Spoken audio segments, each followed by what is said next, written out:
करके आया था यार, फिर से भूख लग गई है। दूध तो तुम्हें जरूर दूंगा, लेकिन सिर्फ एक गिलास। नो प्रॉब्लम, एक ही दे दो यार।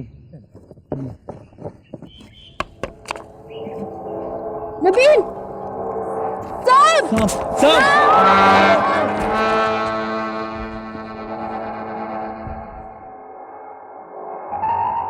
साथी, थर्मस यहाँ से गायब है। वाह, आपने तो कमाल किया। आप सो रहे थे क्या? भाई, मैं तो जरा चिड़ियों को चावल डालने के लिए बाहर चला गया था, और फिर मैंने तो इमरान के थर्मस में दूध डाल के ये देखो इस मेज के नीचे रख दिया था। इससे मैं क्या देखूं? तो जी, तुम फौरन स्कूल जाओ और जाके इमरान का मान करो। ठीक है जी, मैं अभी क्या? और हम जाओ। जाओ भाई जाओ। तो भाई इमरान उस सांप वाली थर्मस को दूध वाली थर्मस समझ के ले गया होगा। भाई, मैं अभी खुद जाकर मालूम करता हूँ, स्कूल में कोई गैर मामूली हादसा ना हो गया हो। ओहो रिजवान भाई, आप बैठे।